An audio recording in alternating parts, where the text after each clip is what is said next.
Welcome to the Creative Industry Insight podcast, a podcast that looks at various roles in the creative world. I'm your host, Bobby. Today's guest, editor Benjamin Rodriguez Jr., joins us to talk about their work on Master Gardener. Please be warned, there are heavy spoilers in this episode, so sit back and relax as we jump into the conversation with Benjamin.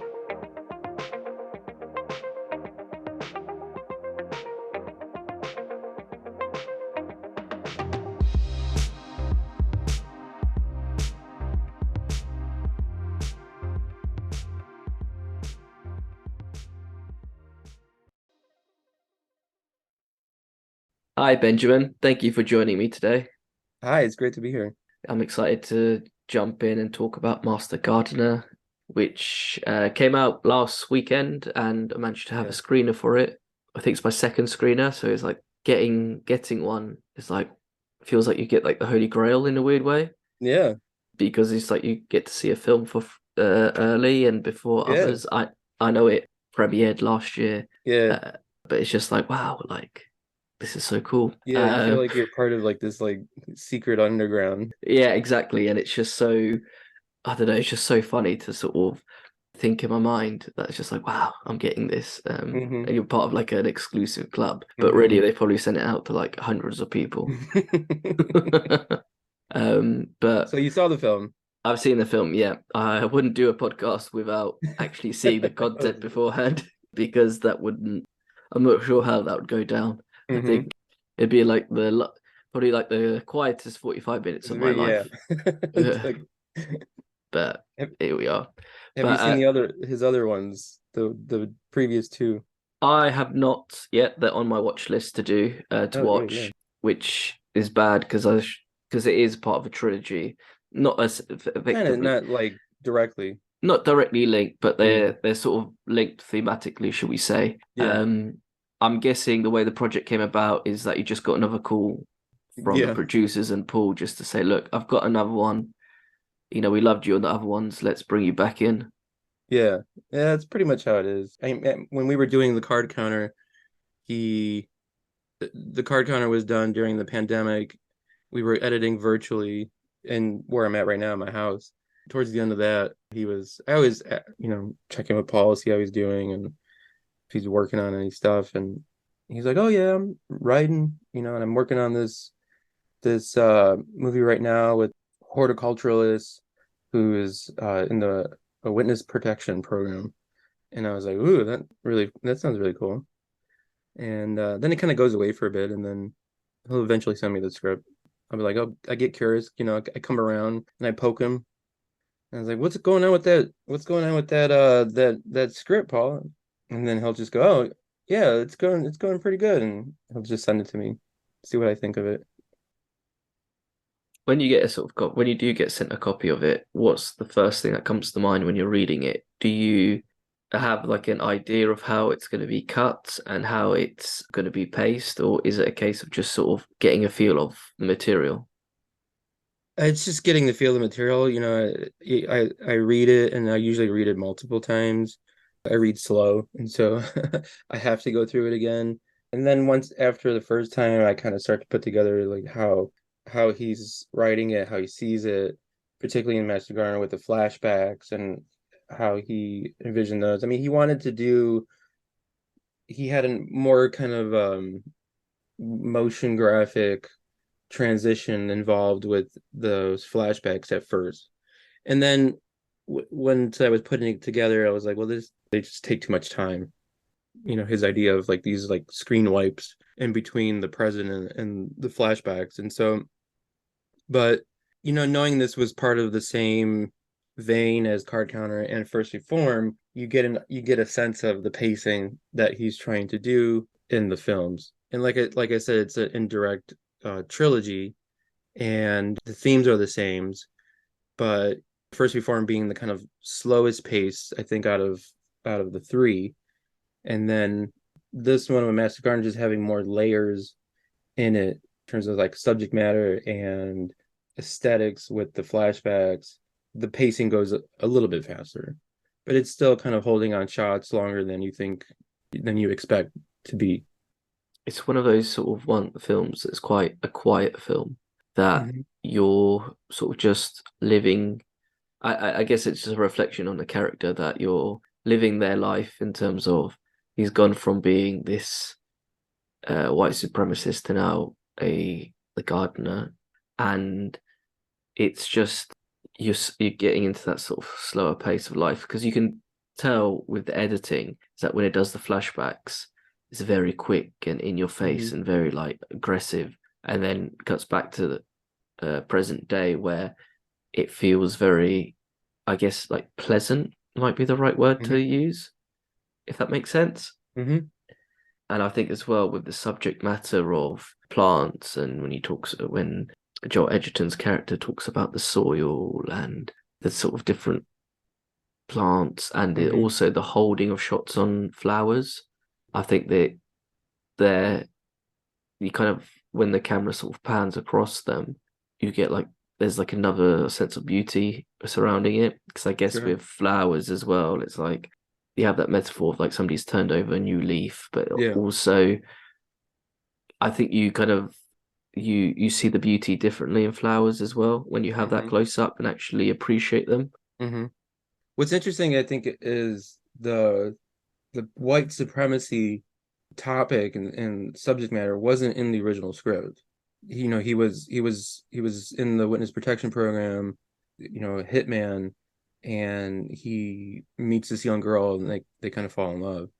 And Paul is a rebel and he likes to, provoke. And a lot of the feedback he was getting from people that read the script about the relationship between the two of them, her being young and African American, people I think at first were a little hesitant, and this is just based off of them reading the script, questioning the validity of the relationship and stuff like that. And so what Paul does, and when he's kind of hearing things about people telling him to maybe have some restraint, is he'll go the opposite way, and he says, "Okay, like I'm gonna take it even farther." And then the white supremacy idea came in towards the later drafts of the script, and then that just opens up so much more into the layers and the complexity of the film. But you're right when it's like it's funny as a when you hear what like the writer's process, and I guess it Mm-hmm. varies between writer to writer and the experience that they have because with Paul, he's written some classics and Yeah, sometimes like I wonder who are the people that turn around and say no, you need to sort of scale back or give yeah, a bit more in terms of who's reading it so that yeah, he can yeah, like yeah, let's put this into overdrive. But I think as well like having those themes of like the white supremacy idea, I think kind of creates more of a sort of like you kind of want to feel for you don't feel for the character at first because I think yeah, you have that when you first see Joel Edgerton with his top off and you see all those tattoos, you're like, like what is going on in terms of yeah, like is this person here for nefarious reasons? Are they yeah. undercover that as a white supremacist to sort of rob people? But then Mhm. as it goes along, he's very more caring and actually has changed his life. And even there's one scene I want to talk about later on about the whole Mhm. editing process will be the bit where they're in the car and it's like the camera's in the back seat and they're sort of driving around and Mhm. but we'll get to that afterwards. And I think as well with the pacing of the film, because you mentioned it earlier as well, is terms of the holding shots longer than they should sometimes. Mhm. And you have those moments where scene is being played out, and instead of it cutting over the shoulder with the conversation flows, and then it cuts, and then it cuts later on. Is that a bit of an editor's dream, knowing that you can hold on a shot for so long so you don't need to cut too much? Or is it a case of sort of letting the scene play out, making the cuts in the same places, but then how do you work out the sort of pacing of the scene of what's being presented on screen? Yeah, I think it is a bit of an editor's dream because I love it because it's less of like what filmmaking is seems to be now. It's always kind of cut it quicker, keep up the pacing, and get through the stuff fast. And I like the filmmakers that are kind of more daring enough to have things play on wide shots. And what Paul's case, it's even because sometimes if you're an editor and you're cutting, you're cutting either because the performance is going to drop, a line is flubbed or something, and so you're not only cutting to an over the shoulder or close ups to change the camera angle, you're cutting to either because the take doesn't carry out, you have to cut. But Paul does, he shoots these movies very fast, and he does a lot of he tries to do a lot of editing in camera, and that's good and bad. It's good because it makes his days goes faster, but it's bad because he'll do a wide shot master of the whole scene, and then he may do it again, but tell the actors you'll start off in the master, and then he'll say, okay, stop, and go to the ending, because he knows, okay, for the middle part of this scene, I'm probably going to be in the coverage, and then maybe I'll come back out at the end of the scene. And so, but you get he does that for time purposes and to make his days and stuff like that.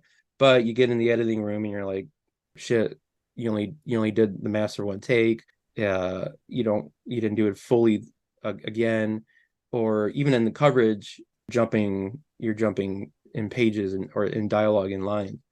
But as far as when I'm cutting and when I'm putting things together, and that's just the history of working with Paul, is like I'll try to stay wider as long as I can, and then pick the right moment and the right piece of the right line, and then that'll kind of like let me kind of introduce me into the different setup, and we go to the medium shots.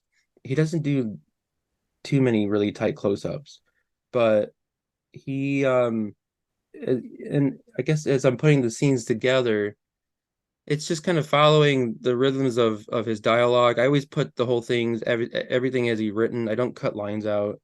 I'll cut it all together as he wrote it, and I think that's how everything should be, so they could see it all at first, and then we kind of go through it after, because I usually have a rough cut as by the time he's done shooting. The movie will be mostly put together, and then we just kind of start at the beginning, and we kind of go through, and he's got a great memory, and he can remember kind of when the actors were at their best, which takes and stuff like that were at their best. That is probably a massive challenge as well, knowing that you've only got like one master of this sort of scene or Yeah, one.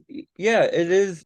And so it just kind of makes you focus, I think, on the particular performance and the behavior that those actors are performing and giving to you. And you really kind of keen into nuances of what is happening in the performance. There's a particular moment in the film where Sigourney is talking to Maya, and it's the first time she comes to meet her. Maya's been at the gardens for a week, 2 weeks or so, and Norma comes down to meet Maya, and they have lunch. And there's this wonderful take that Sigourney did. I don't know if it was unconsciously or whatever, but it's almost like she got wrapped up in the scene and she kind of drifted off, and you could see it. And I think Maya's character might have said something, and it got her back into the scene. It was a beautiful moment because from when I saw that, and then I put it in, I cut it, and I was like, "What do you think of this, Paul?" And he loved it because it was Norma's character is supposed to be kind of forgetful and as a somewhat of an older lady, but it's those moments where I look for things where the actors kind of make mistakes, if they're not kind of too obvious, of course, that it is a mistake. But I thought it was just kind of like this wonderful moment of Sigourney just kind of like zoning out a little bit, and then kind of like, wait, I'm sorry, what did you say? And so, and that's not scripted, it's not written, and it's just moments that I can find and I can present to Paul, and he's either gonna like it or not. Yeah, I think when you have those moments, like, because as an editor, you kind of see all the footage. You see, Mhm. it's like how could I say it? It's like as a painter, you have all that paint. Now you're Mhm. putting everything into place for the final painting. And I guess when you're watching those takes and Mhm. seeing the little nuances of people's characters and what you can add in and Yeah. what you can sort of cut, I think it's quite interesting to hear about how your process is waiting, like listening to watching something back to notice if people do make those mistakes. But there's also not necessarily to be like a got you moment, but more of a adding to the nuance of their characters, and because you've seen everything overall and know the story inside out, you kind of get a better idea of how to sort of finely tune it. For sure. And I think as all editors, you're always looking for the truth, and with any of the performances and what the characters and the actors are doing. And I think these moments where they're kind of off guard, I think they just add, it's kind of like subtext and subliminal messaging, and they let, I think, the viewer kind of inform like what's going on in their own mind of what's going on, as opposed to being telling, what from the filmmaker. And Paul's, that's not Paul, and he always, the way he writes is things are just left open. They're left open for the viewer to be more kind of invested into. And I think as far as the cutting goes and the things that we were doing on First Reform, Paul wrote this seminal book back, I think when he was like 25, Transcendental Style and Film. And it was a critique of Bresson, Ozu, and Dreyer's work and the pacing. And he goes into the editing and the shooting of how those movies are put together, and the slowness of it, and holding on shots, non-traditional coverage. And it's something that he's just been fascinated by. And we do it, we can see it throughout his at least these three that I've been involved in. And he's not toward, he always talks about not banging heads, when you're cutting back and forth between over the shoulder shots or mediums, and letting things play longer in the medium shots on one character, having lines off screen from another character. And I think it's great because I just, you don't see that a lot. Things are kind of overly covered. Things are usually, handheld. There's multiple cameras, and you're just kind of covering the whole scene. And it's great when the filmmaker kind of knows what they want and what they're doing, and has this restraint, and knows like, this is the shot, this is what we're going to do. It's great. I love it. I don't feel limited. I'm always able to give different approaches to the scene. There was a moment in the card counter when he didn't write it, I cut it, and there was a moment Oscar Isaac's playing poker with Mr. USA, and there's a moment where there's a conversation between Tiffany Haddish and Ty Sheridan's character in the background, and there's this moment where I just cut to Oscar's character, and for him it like changed the whole scene. I put just this one little shot in, just one little cut to Oscar as his character, and he loved it. And for him it changed the whole scene, and then the dynamic of what was going on. But it's freeing. It's great. Paul and I have a great relationship that we've developed over the 4 movies that I've been a part with him. And but there's always opportunities for experimentation and exploration. I guess once you develop that sort of trusting relationship and understand what somebody is going for in their work, and as you mentioned, Paul's book, then you kind of grasp an understanding of like what they're trying to say as a director and as a storyteller. And as you've mentioned, like with the previous example with the card counter, kind of finding new ways to not tell the story, but finding new ways to like present the story from different characters' points of views. Mm-hmm.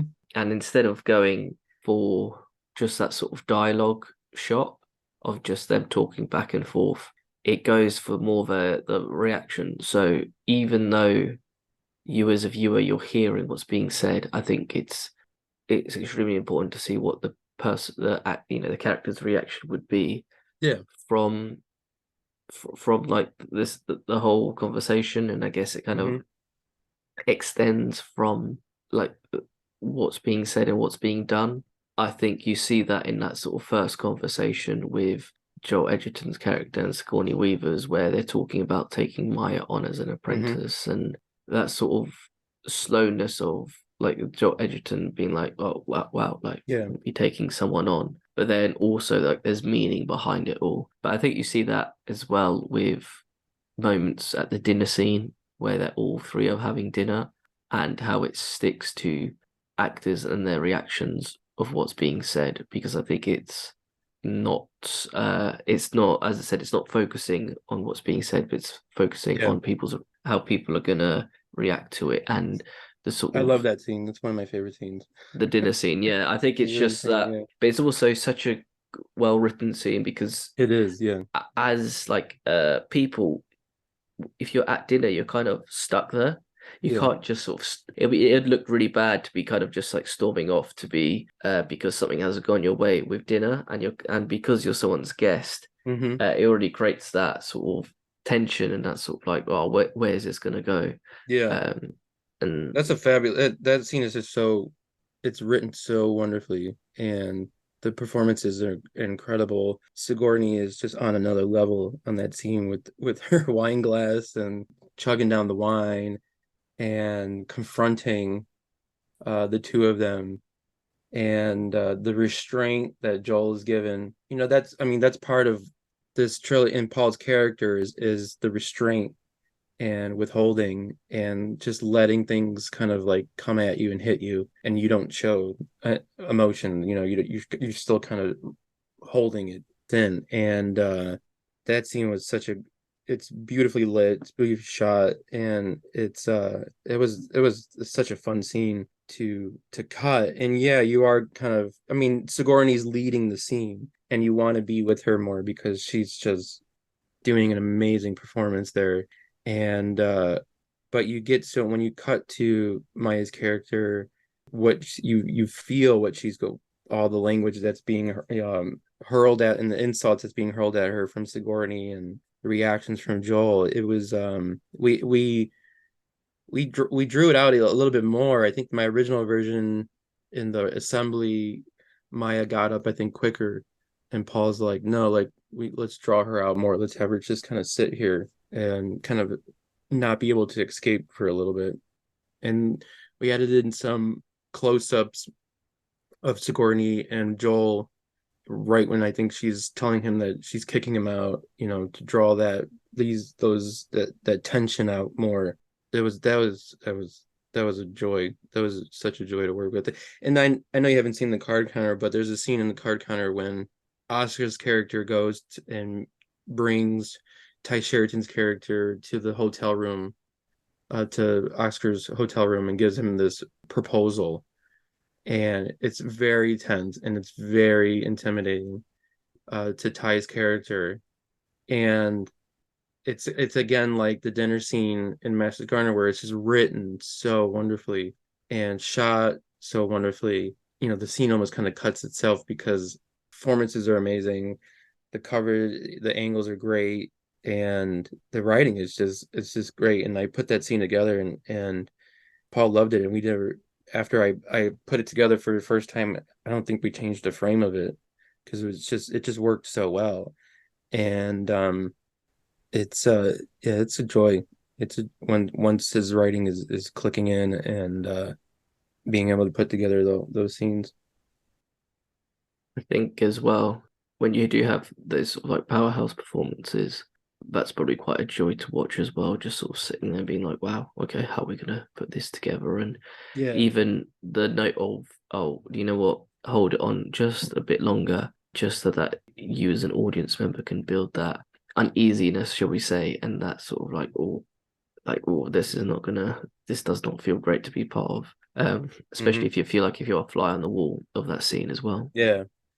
On top of that, I think my favorite scene of the film is when Joel and Maya have been kicked out of the grounds and they're on the road basically to Hmm. collect items from Maya's house. And then when Maya points out to Joel, Narvel, should I say, instead Hmm. of calling him by his character's name, those, is her ex-boyfriend and his little partner in crime. Yeah. The scene sort of ramps up quite a lot in terms of tension and movement. So we have the camera situated in the Yeah. back of the car and then it follows them afterwards. And you have, I would say like a funny exchange between Narvel and RG. Thank RG you. and Sissy. And the fact that oh, who is this person in garden attire, and then Yeah. when he pulls out the clippers, it's like, okay, this guy means business. When you have a scene like that where you need to go from like what feels like a quiet part to a lot more sort of more tense and heavier moments, how do you go about setting yourself up to cut the scene and to sort of present it in a and how do you cut the scene to ramp up the tension? It's just looking through the footage and looking at the performances, and I look at the takes and I go, okay, like that's the take I think you kind of build from. And it probably was taken from Joel's, if I can remember, Joel's when once he gets out of the car and he comes up, there might have been 3 takes of him in that kind of medium shot single as he comes up, and how he says the dialogue. I think there was one take where he goes, it was different because I think he says, I've done a lot of pruning, and he drew it out a bit, and I was like, oh, that's the one to kind of build from. The intro with the camera in the car, the setup, them coming into the scene and going around the block, that's probably pretty much straightforward. Yeah, when you get into when he's sitting there isolated and he's waiting for her, and he gets the phone call from her and things don't sound right with her, comes back around, you have a good sense because you kind of the car's already driven past RG and Sissy at the beginning, so you kind of know as he's coming around, now, like, okay, there's tension, there's this buildup of this confrontation that's going to happen between those 3 characters. And just the way, even the costuming and the hair and his slick back hair and the overalls with the bright red shears, you sense the tension of what's going to happen. And just Joel's performance, I think I remember kind of looking at, and that kind of being the driving force of how I put it together. And in terms of cutting back to the reactions of RG and Sissy, I think we did an ADR line in there to bring out the past, because Narvel's now reverting back to his past as this assassin, as he threatens these guys. And I think we did an ADR line with him kind of saying something kind of stereotypical, I think, to Sissy, and is drawing more kind of leaning towards of like the past is coming back out of Narvel as he poses this threat. So I think I remember, yeah, looking at Joel's performances and then taking it from there. Having the performances as a driving force Mm-hmm. probably helps quite a lot as well in terms of just knowing, excuse my language, like shit's about to go down. Yeah. So it's kind of like, okay, we need to sort of amp this up. And also you want to show Narvel as we've seen in flashbacks, and I guess as with like shows and sort of like unreliable narrators, you don't know how true they could be, but then when you actually Mm-hmm. see it as firsthand of after coming back, it's like, wow, this guy means business. It should Yeah. not be messed with. Yeah, for sure. I think as well, like having, I think it probably makes it quite more fun to edit, knowing that you have a scene that's very like energetically driven by an actor rather than by cutting it in Yeah. itself. Mm-hmm. And that kind of makes it a little bit more fun to play with, knowing that it's the actor leading the scene rather than you building it up with the tension, because there are a number of long shots in there as well. Mm-hmm. I love just watching. I get so excited when I'm screening the footage and when I see just incredible performances and behaviors from the actors, and the differences and nuances of how they kind of will shift their performances between takes. Like I said, I think he in the take that we use, he really drew out when that dialogue when he says, I did a lot of pruning.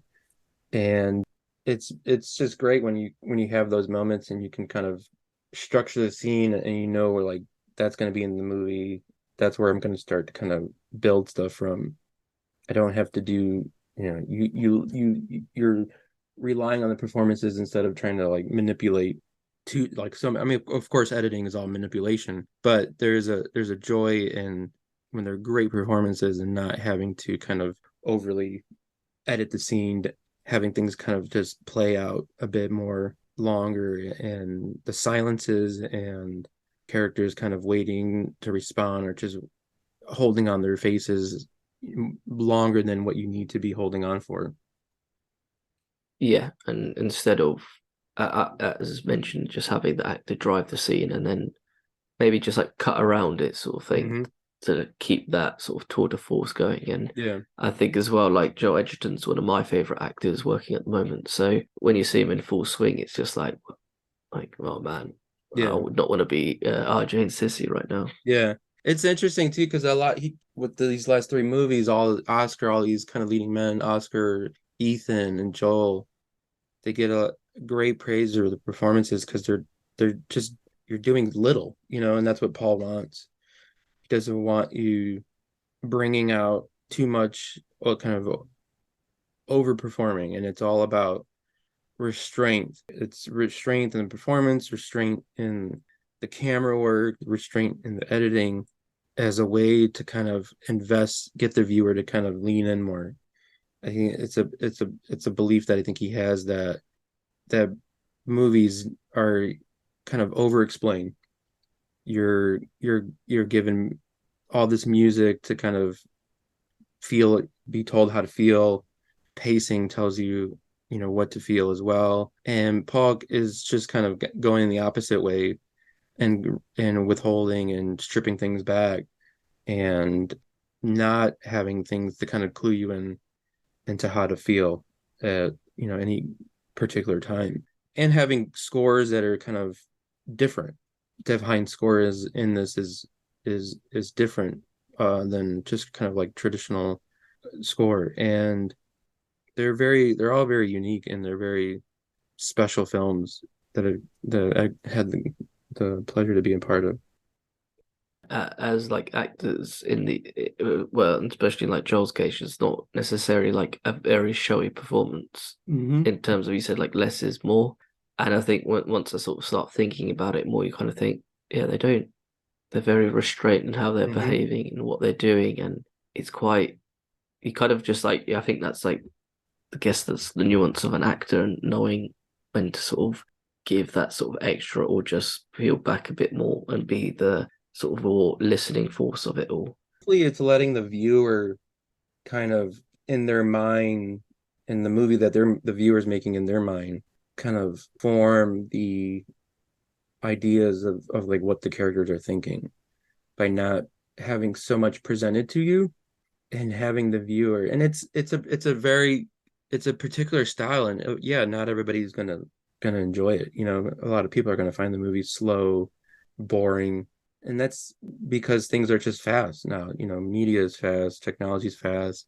Everybody wants things really quickly, and movies that come along and challenge that and try to get the viewer to invest more are exciting. And I think just kind of it's always great when you can. Paul dropped this great gem to me when I don't know what movie we were doing, and he was like, the mark of the great movie is when the movie starts after you left the screening, and it's like the movie that you're putting in your head, and you're going after, and you're thinking about it afterwards, and it's still with you. It just hasn't the movie hasn't stopped as soon as like you've left the theater. You're running things in your head, and you're trying to like question and figure out what you just saw almost. Well, I think that's something that when you watch something that does stick with you, and as you said, that's probably that gem is probably like something that I'll probably take as well and pass on to people. That mark of a good film is when it starts after the credits roll, because Yeah. there are times I'm not sure. I can't. I don't know how often it happens to me, but there are times where you're just like, man, I can't stop thinking about how good that film was, or how good Hmm. this scene was, or how good this this sort of action beat was. I think that's sometimes a bit. I think it's when you're kind of just like still processing and just being like, wow, and I need to Yeah. go see that again. Yeah. It's wonderful. I mean, when we did First Reform and that came out, it was the first movie that I because I hadn't. I mean, I did Dog Eat Dog. That was the first movie I did with Paul that he didn't write, and it was just kind of absurd. take on a crime drama. And Paul didn't want to do like your typical kind of crime drama, and he just wanted to kind of go crazy with it. And Nicolas Cage and Willem Dafoe in it, and it was great because I got to experiment and show Paul different ways of approaching a scene, and he was just gun ho for like doing unconventional things in that film. But then when First Reform came out, it was a good hit. People saw it, and what was so great for me was hearing how much they how much the movie just stayed with them after they saw it, and they would have conversations with whoever they were with when they saw the movie together and talking about it. And I was really proud of it, really excited that people were invested in it, the story and the themes that were tackled in the film and the filmmaking itself, because he went back to doing that's when after this kind of crazy wacky film of Doggy Dog, and he was like, okay, now we're gonna do a film that's just very controlled and precise, and it's going to be kind of what did he say, meat and potatoes. It's going to be like, hold on a shot, keep holding, keep holding, keep holding, keep holding, keep holding, okay, cut, hold on that shot, keep holding, keep holding, okay, now cut. And coming from Doggy Dog and then the previous stuff, Doggy Dog was my first feature that I ever cut, and before that I was doing commercials, and in commercials you're doing stuff fast, of course.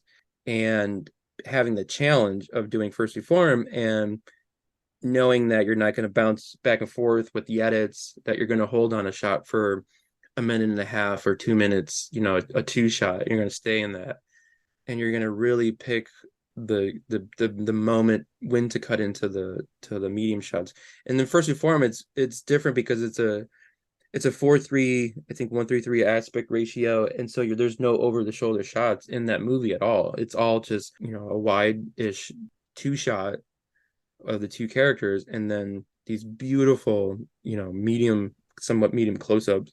And I was so excited to have that challenge and that opportunity to really kind of not be allowed to hide behind flashy editing and to have to wait, to have that constraint and that control. Just wanted to check as well, because I know you guys were using Adobe Premiere Pro Yeah. on this. Is that something that you've been using quite often, or is it a new editing tool, or is that always your go-to editing software? I kind of go back and forth.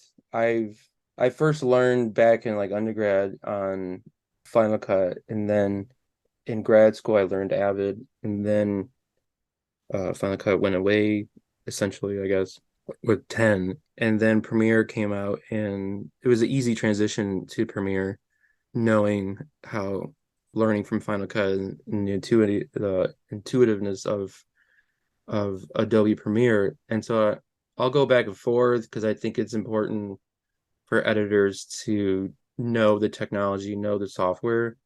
I mean, there's some editors, of course, that have just been cutting on Avid their whole lives, and that's great. That's what works for them. But for me, I like switching between the two platforms.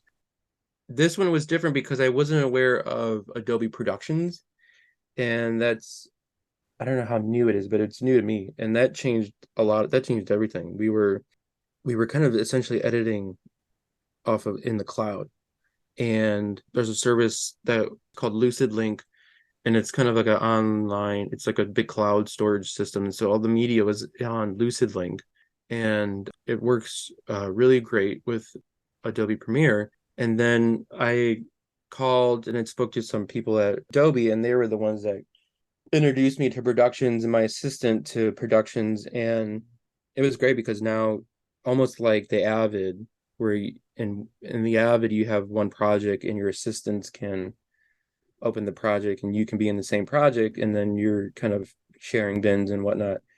And Premiere now works that exact way, where you now have all you're kind of like setting up all these multiple projects within this master production, and my assistant can be in the next room, and she could be loading footage into the project, which is essentially a bin. And then when she's done, then she'll tell me, and then I could bring it up and I could see it there. Or if there's sound effects that she's loading in, then she can have the bin open. I could see that it's locked on my end, and then she could load it in and then just tell me to hit refresh. And it's very seamless. It's so, I thought that was great. I haven't used productions, and I found them fantastic. And it was something different for me because I knew I was going to be having to edit at home for the beginning of it. And then we were going to edit at the Jacob Burns Media Center up in Pleasantville, because Paul lives kind of close to that, and he just couldn't drive and commute into New York City every day. And so we worked out an arrangement with them, which was perfect. They were very welcoming, gave us wonderful space. And so I wanted to kind of experiment and have storage that was kind of more mobile, more cloud-based, and not having to like have shuttle drives and other different hard drives and keep having to constantly make sure that all like the drives have duplicate copies of all the footage. We had some representatives and people from Lucid Link that we can contact, and they would help us out as well. It worked out perfectly. I think I cut First Reform, I think, on Premiere as well 6 years ago. And that, I don't think they had productions back then, but I was using Premiere, and I wanted to learn more about this kind of like new interface of it all. I think the card kind of was cut on Avid, but I found it great. It's very it's coming from Final Cut and just knowing the shortcuts and the custom how you can customize Premiere to whatever shortcuts, and how you like your stuff set up is great. But I guess when you sort of move from one editing software to another and having those same sort of shortcuts already there probably helps quite a lot. But on top of that, having that cloud-based system, basically have everything at your fingertips, don't you? And people don't need to faff about with hard drives or getting one guy to run halfway across town to drop off one hard drive, then back and forth and whatnot. Yeah, essentially I could pull up the project anywhere, and as long as there was an internet connection. And my internet connection at home is pretty good. And so there wasn't any lagging. It was really weird. I mean, yeah, I could be on my laptop, not plugged into anything, and bring up the project and be able to cut. And that's just that was just amazing. And a lot of that has come because of the pandemic, and the services kind of really took off during the pandemic because everybody was forced to edit at home remotely. And so cloud-based editing, I think, really kind of came in to fruition then. And then you have services like Evercast and Pack Post Live, where and we used Evercast on the card counter because I was in my home in Jersey, Paul's up in upstate New York, and I could set everything up, and then in real time Paul can see the film. Send him a link on Evercast, and it's like Zoom, just like what we're doing right now, except there's another window, and he could see in real time the output of the picture and the sound of the film. And we cut the whole movie that way because it was the pandemic. We couldn't meet together. Of course, I didn't want to be the one to give Paul Schrader the COVID, as an older gentleman that he is with already kind of health problems. I was like, I'm not going near you. You stay up there. I'm gonna stay down here. And it was where, I mean, it worked fine. It was a fascinating process to do. It's really where when the movie comes out and it's worldwide or whatever, and it's like, man, I cut that movie in my upstairs like guest room for 6 months, and now it's like out there and everybody's like in theaters and people are watching it. And but I think because of the pandemic and forcing everybody to work at home, I think it really jumped the technology to what you can do. And now you're seeing more companies where now you can have the camera, when you're shooting footage, it goes straight into the cloud, and then that's like immediately accessible to the editor, and the editor can start putting things together. It's really taken a leap forward. But there's still, I was just working on a movie in the past months, and I started off just cutting at home, and then the directors and we were able to have a edit suite in the city. And I still love having that interaction. It's more immediate. You're not dealing with a lot of technical issues and internet connection speeds and things kind of dying out. And it's just like, you're right there with the directors in the room working on the film and figuring out. And we got to do that with Master Gardener at the Jacob Burns Center, and that made Paul happy, coming from all virtual editing with the card counter. And so he was happy to be back into an edit room and coming in and working on the film. And at Jacob Burns, it was great because they had this wonderful screening room and right down the hall, and we can invite people to come up to Pleasantville, and we can project the movie big and have like these really kind of private, intimate screenings. And it worked out great. Well, it's interesting to hear as well the sort of that even though you have all this technology, the cloud base and whatnot, you still miss that sort of personal touch of being in a proper edit suite. But I guess it's also you can now split it up with working from home and being in a suite as well, if ever need be. Yeah, for sure. I think you can't, that human interaction between personal interaction as well between the directors and editors and being in the same room, and it's hard to kind of get that through a screen and having that interaction. And it's just more, I feel more productive when I'm in the room with the directors and we're in it, just going through it and talking about the scenes. What's interesting about Master Gardener, I think, was it was the first time working with Paul that, he was a little after the first screening, he was a little nervous. And it was the first time that I saw that from Paul. Paul is very direct. He's very doesn't really kind of like second guess himself. He makes decisions very quickly. And after the first screening of The Master Gardener, I think he realized some of the holes that were in the first screening of the film. And it's interesting because a bunch of the film changed after that first screening. The reveal of Joel's character being a white supremacist with the tattoos. Originally that happened, I think, like an hour into the movie. And so it was this long kind of drawn out. We would cut to some flashbacks in between that, but you still wouldn't know that he had these covered tattoos up until that moment, which happened like an hour into the movie. And after the first screening, I think Paul and we both realized, okay, like we should get to that moment sooner.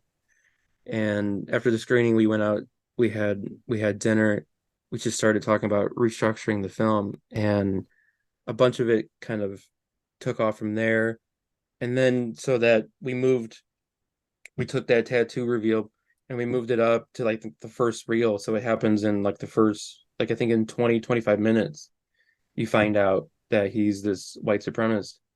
And it was interesting because at first you had all the scenes with Maya and Norma before that, and then you had that kind of somewhat like that intimate scene where he's taking off his shirt to Norma, and she sees the tattoos, but we don't see the tattoos.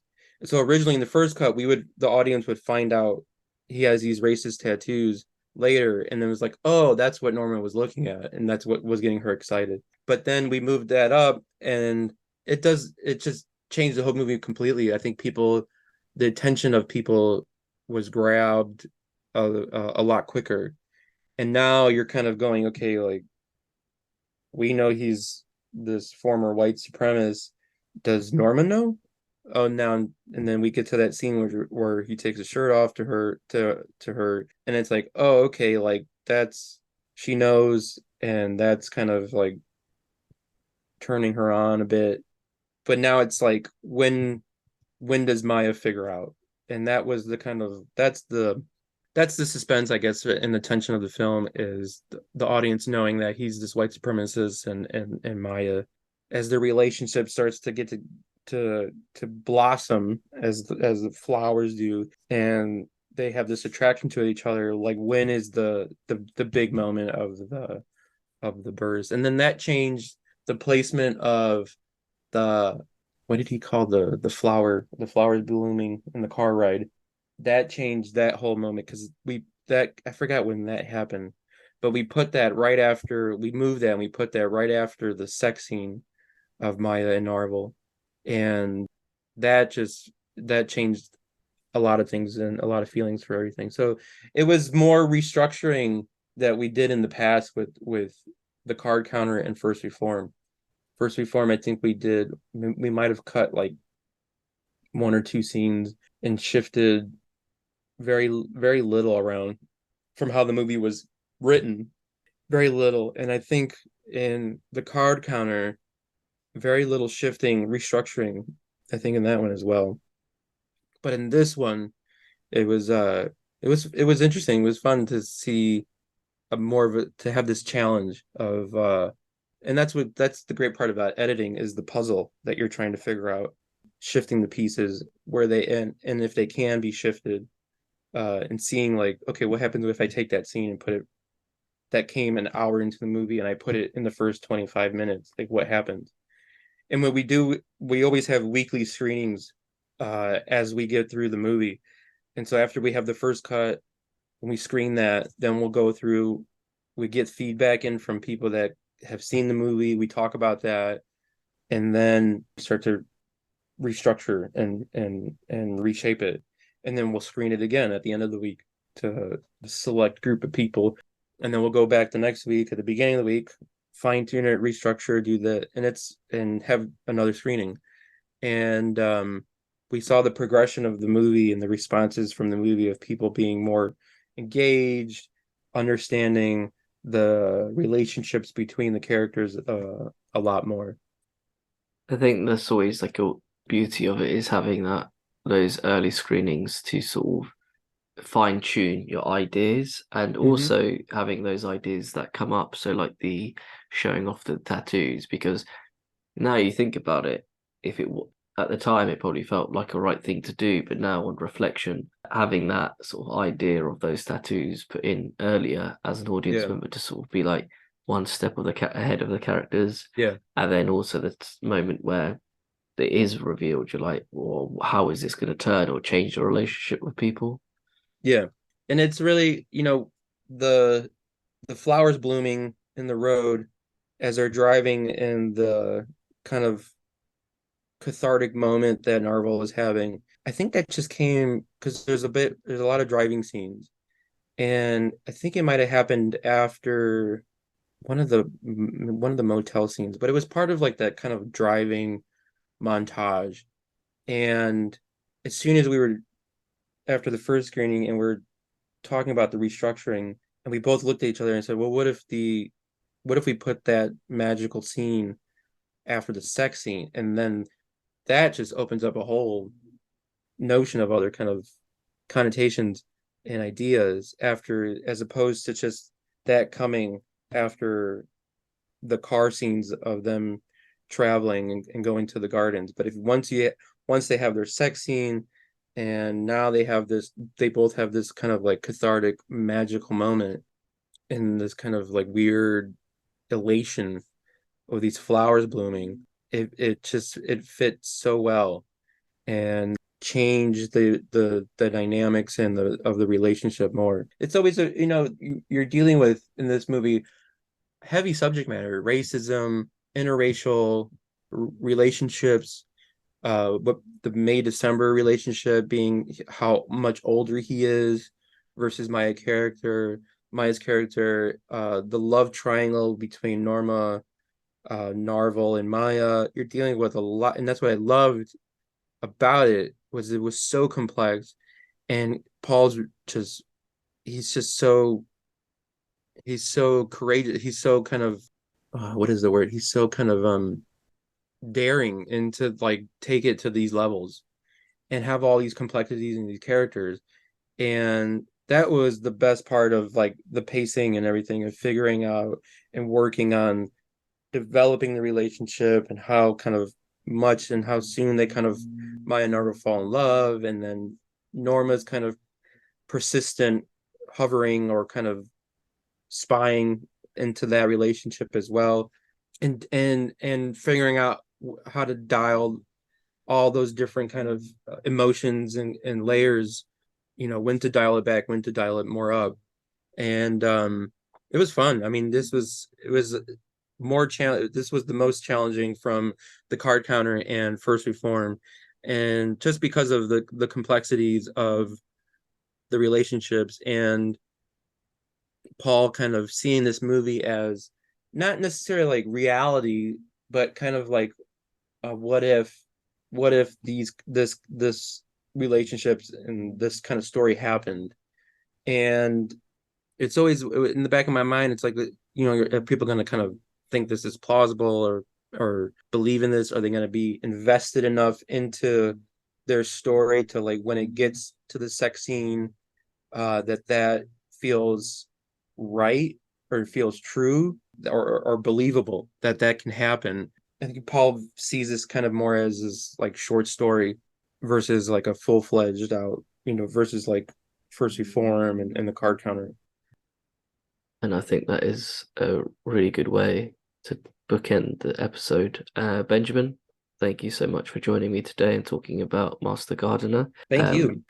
I really appreciate that you're taking the time to speak to me. Master Gardener is currently still showing in cinemas, and I'm sure it will head to VOD in the next few weeks. Benjamin, thank you again. Thanks. Take care. Bye-bye. It's been a pleasure.